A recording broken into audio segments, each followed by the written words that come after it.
Hi there, and welcome to the latest Travel Weekly Lockdown webcast. I'm Katie McGonagle, I'm the features editor, and this is the first of a series of webcasts looking at how to sell different types of travel.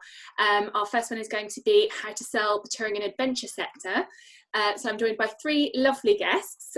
We've got Ben Ittensohn, who has more than 15 years experience in the touring and adventure sector, and now works as head of global sales for the small group adventure operator Explore. We've got lovely Sarah in her Travelsphere branded t-shirt. Sarah's been in the travel industry for 22 years, including 2 years at G Touring, where she's head of trade sales for Travelsphere and Just You. And then we've also got Rob Kenton, who has been in the industry since 1993. He tells me he started at London Poly straight out of school. And then he set up his own business in 2001 and is now managing director of Triangle Travel with 4 branches across Oxfordshire and Berkshire. So we're going to be chatting today about how to sell touring and adventure. At the moment, agents are at home and working from home or on furlough and thinking about how to potentially grow their business out of this crisis, what they can do in the meantime to perhaps improve skills and knowledge. So we're going to be asking these guys for some of their top tips on the touring and adventure sector. So first of all, perhaps we'll just put a little bit of context. Pre-coronavirus, the touring and adventure sector seems to be one of the fastest growing in travel. So perhaps I'll just put first to Ben. What do you think are the main reasons for why touring and adventure was growing, and how have you seen your sector grow over the past few years? Yeah, thanks, Katie. Hi, everybody. We've certainly seen strong growth over the last few years at Explore, and last year actually had a record year in trade sales in the UK.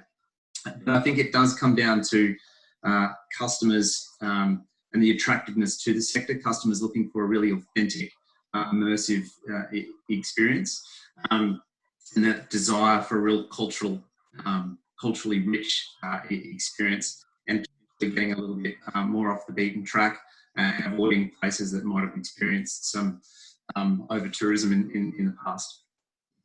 I think it also comes down to the breadth of product has really evolved over the years as well.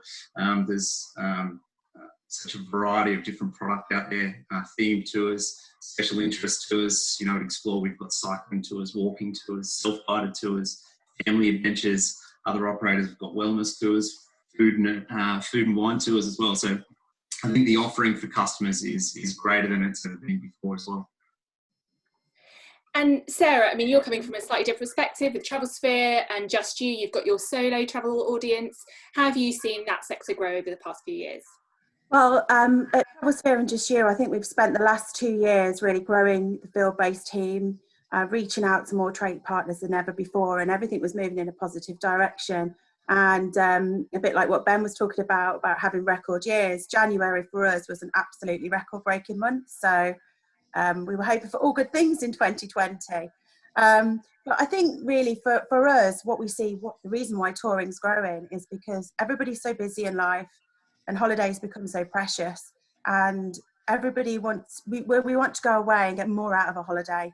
And I think by somebody having arranged those holidays for you, pull it all together, you don't have to worry about anything.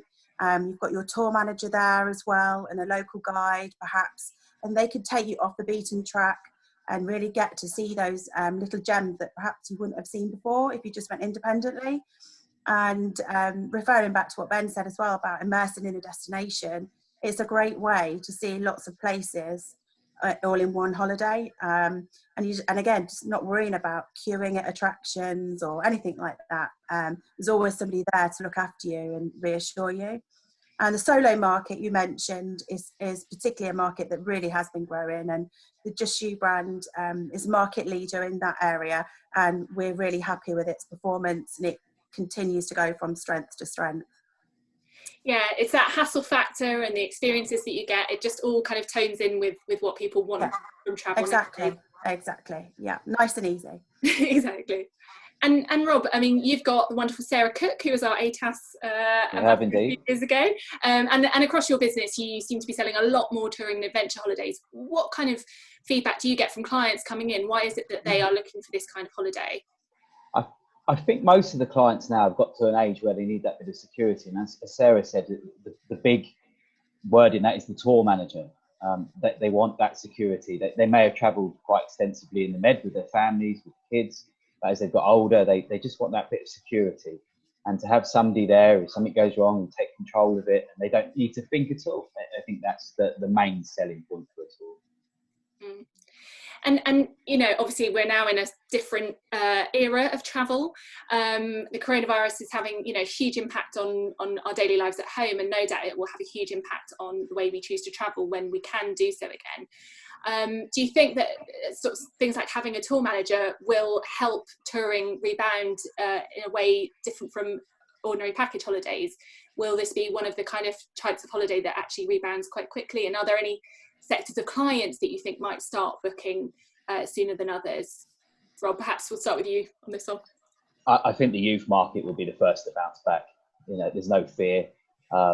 So I can see them being the first ones to come back. I think the sticking point with the side of the sporting touring is the size of the groups. People may be a bit reluctant to travel with others to start off with. I think that'll easily be forgotten quite quickly. And I think having that security, if anything goes wrong, you know, the fear of quarantine, etc., as we start to travel again, knowing somebody's there to look after you and take care of any issues is a big selling point. And Ben, do you have a feel for any kind of the types of tours that will start sooner rather than others? Yeah, I mean, in my opinion, small groups and remote travel will be really attractive post-coronavirus. I believe it'll be amongst the kind of the first to recover, given that the customers are generally more adventurous, the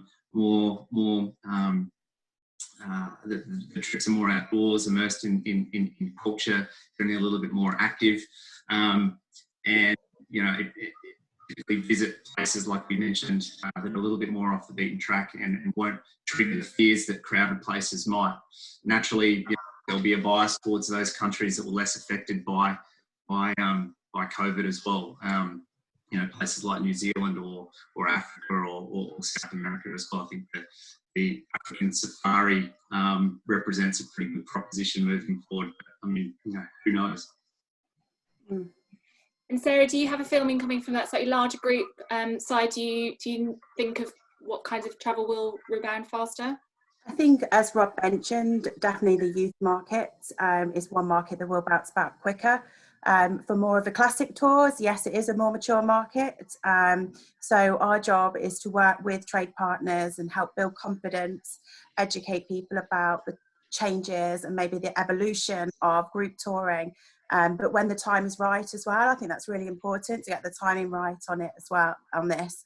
And to show that age isn't a barrier for touring, it is for everybody. And as for trends of where we see coming back, I think every day seems like a week at the moment. So it's constantly changing, but we're spending a lot of time looking at our products, looking at what to offer next year. We're working closely with all our suppliers and that we create the tours with to understand, you know, what's actually the status at the moment and what is going on in the global market. So we're having lots of conversations, monitoring it really closely. But there's absolutely no doubt that the tour manager will be key to provide that extra piece of reassurance that the customer knows that they'll be looked after and cared for all the way from the start to the end of the holiday. So tour managers will play even more key role in tours than they ever have done before, no doubt.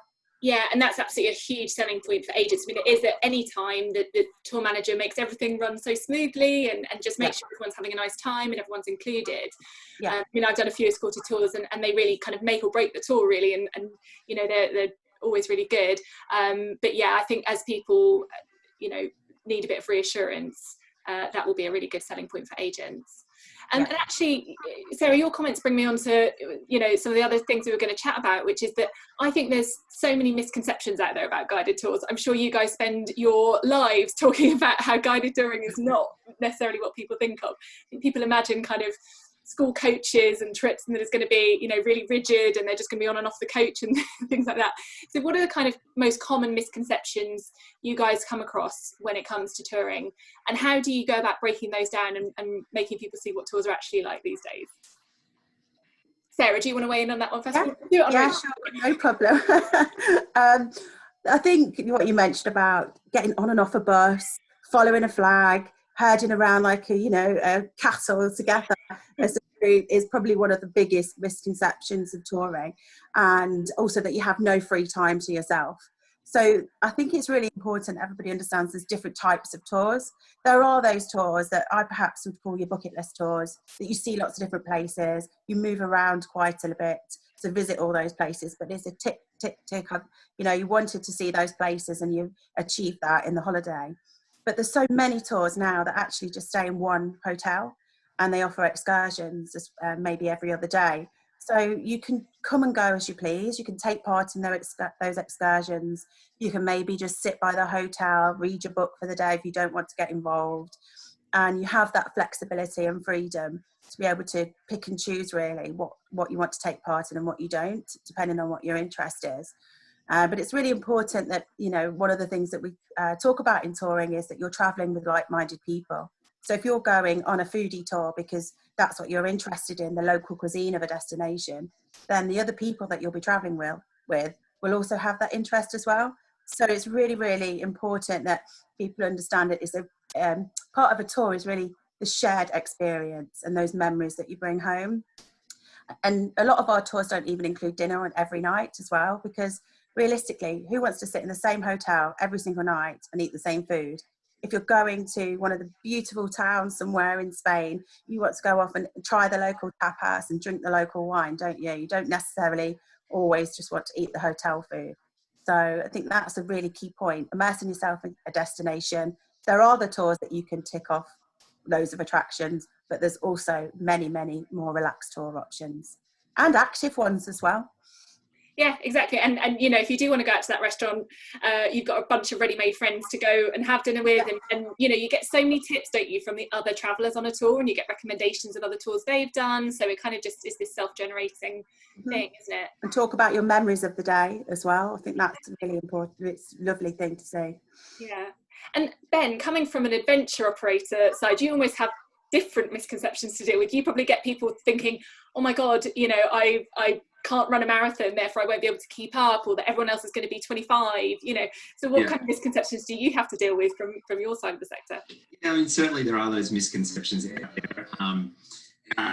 With adventure, I think a lot of people think that's, zip lining through the jungle, or you need to run a marathon to do one of our walking trips. But, one of our most popular trips in Europe is walking the Amalfi Coast. We actually stayed in one hotel, or one agriturismo that's, overhanging the cliffs of Amalfi. And you're doing leisurely walks out during the day, you're coming back at night time, eating some beautiful Italian food and swelling a great glass of Chianti and sharing those experiences you've had during the day. So, you couldn't have anything from that to a Doni cruise in the Maldives for 7 days, or it could be, walking Kilimanjaro. So I think it again is the challenge for agents is understanding this kind of breadth of product and everything there is to offer. There is those whistle-stop tours, as Sarah mentioned, but there are those softer adventure tours as well, and more active tours. So the challenge for agents is unfortunately knowing this, all the product that's on offer. Yeah, absolutely. And Rob, I'd be interested to know from your kind of customer's perspective, do you get customers coming in and actually asking for a guided tour, or are they also affected by some of these kind of outdated misconceptions about the sector? Do you have to kind of do a job in educating your clients as to what a guided tour actually involves? Oh, without a doubt. I think there's a very small majority of our clients actually come in and say, I want a guided tour. It's normally driven by destination is the first question. And then when you start to talk to them a bit more in detail and you present a guided tour, an escorted tour, or an adventure tour to them, and they start to understand it more in detail, then they come round to the idea. I think obviously there's such a wide, diverse product out there. It's important that you listen to the client with 3, 4, 5 questions to match them to the exact right product, and then you're off and running. And what would be the kind of destinations that somebody might come in sort of saying, I really want to go to this place, and you would think, right, I think an escorted tour would be the best way to do that? I mean, there's the obvious ones: Southeast Asia, South America. They tend to be the ones where somebody will come in and you will say, well, you'd actually be looking for a tour. That's what drives our majority of our business. But obviously Europe's got stronger. Some cracking tours out there operated by both Sarah and Ben in Europe, which, as they say, clients are looking for more, maybe 1 or 2 hotels, not unpacking every day, and being able to immerse themselves in the actual destination rather than having to be up at 7 and back at 11 and then go again the next day. There's still those tours out there, and there's still a market for them. We've got a lot of clients that come in and want to see as many places in 14 days with no need to go back again. But there's a huge amount of clients out there that are looking for something different, and the product's there. The product has developed from probably in the last 5-6 years, that the product diversity that we can offer now is immense. The other point, and obviously Rob does this successfully, is if somebody's coming in looking for an all-inclusive type resort, holiday with the family, for example, they might be going to Turkey, is then introducing touring as an option. So we've got, I think, 3 or 4 different family tours to Turkey. So here's one option, and here's another option that you might not have thought of, and then leave that choice up to the customer. But sometimes putting those 2 options in front of the customer, you might be surprised with what they end up choosing. Yeah, and it's really an opportunity for the trade and for agents to show their knowledge and their worth by saying, actually, you say you want to go to Turkey, but have you thought about doing it on an escorted tour? Because these are all the things that you'll get that you wouldn't have got otherwise. So yeah, it's such a good opportunity, and it's a lucrative booking as well, isn't it? Because actually with an escorted tour, you earn commission on everything, not just the flight and the hotel and the accommodation and food, but you earn on the attraction entrance, on the services of the tour manager, on all those other lovely extras that are real selling points for a tour. Yeah. And you guys have all sort of mentioned the huge diversity of products and how it's really grown over the past few years. That actually might sometimes make it a little bit overwhelming for an agent who hasn't sold the sector before. So if you've got an agent who is really new to the sector, who's honestly never done an escorted tour, doesn't feel very confident in selling this sector. Sarah, what would your sort of tips be for an agent who's just dipping their toe in the water for the first time? I think first and foremost, I would recommend that they visit ATAS website, keep themselves up to date with all of the news. There's lots of different touring companies to choose from, and I'm a big believer that there's a tour out there for everybody. It's just finding the right tour, the right brand, and then they'll be hooked forever. So that's one way, but I think it just goes back to what Rob said earlier. It's asking the right questions and thinking a little bit more out of the box. So if you're asking questions and they want to go and do some sightseeing, they want to experience new things, they don't want the hassle of it, they've come to you as an agent to help them solve these problems. Tours can almost cover every single destination in the world. And we mentioned adventure earlier. Adventure to you could be something different to me. It could be for the first time a solo traveller going to the airport on their own. That's an adventure in itself for somebody who's never travelled on their own. Or it could be, like Ben said, climbing the Kilimanjaro or walking the Amalfi Coast. It could be anything along those lines. So it's really understanding your customer. And for us, our trade partners know their customers better than anybody else. So it's finding the right brands and maybe explaining a little bit more about the value as well that you get in a tour. So the tour manager, and building that reassurance and confidence, and particularly with solo customers as well. It's really important part of what we do at Just You is to reassure customers that they'll be travelling and looked after, and they're travelling with like-minded people. Because after all we want them to do is just relax and enjoy their holiday and have everything taken care of. So I would recommend asking the right questions, brush up on the knowledge, and sign yourself up to the ATAS newsletter and also any supplier newsletters as well. And we'd be more than happy to help you. Yeah. Ben, what would your tip be? Yeah, certainly ATAS. I mean, there's a collective of 29 suppliers there that are very passionate about raising the awareness of the sector and helping agents increase their share of this growing market. But Sarah also mentioned the value piece there. I think it's crucial to highlight the value. I often suggest that agents break down that one price into a cost per day, and customers are generally pretty surprised with when you list all of the inclusions or all the experiences that they're going to have, and the fact that it includes your accommodation, your transport, your entrance fees, whatever components might be, on a cost per day basis, it generally helps in the price objection. And then the other thing I would lean on the trade sales teams as well. So they do know their product better than anyone. And when it comes to training, Sarah doing exactly the same thing. It's not just one training to suit everyone. Our team will contact the stores prior to the training and make sure that it's specific to their needs. And it could be anything from training on a destination to a particular theme. It could be training on what an adventure customer might look like when they kind of walk through the door. So tailored training, I think, is important, and agents will obviously know their market better than anyone. So they might want to start with, bringing those suppliers in who are a little bit more geared to their particular market. They might have an old market or a youth market, or they might have kind of certain special interest tours, and then probably start with training and bringing those suppliers in first. And Rob, you're coming at this from a different perspective. Obviously, you're very experienced in selling adventure tours, as was your whole team. So what kind of techniques have you seen have success in actually kind of learning about the sector and selling those kind of tours? What sort of training opportunities have you done, that kind of thing? I think you first has to get a unique set of operators to work with, and that has to be small. So we work very closely with Sarah and her team. We also can bring in G Adventures on their sister brand, and then we've got some other operators that sort of form in around that. So it gives us that selection for our clients.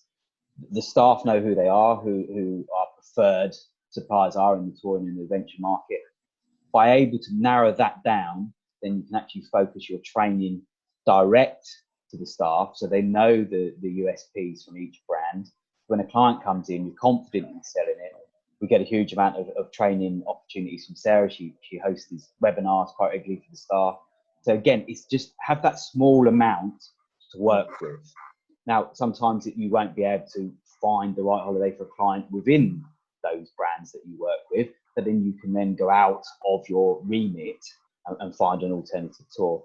I really do believe that's been successful for us, is working with a small amount of operators as your preferred in that sector.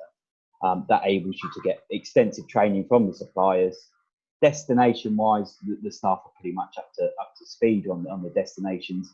We always can learn, but if you've got that USPs from each company, that makes your job a lot easier.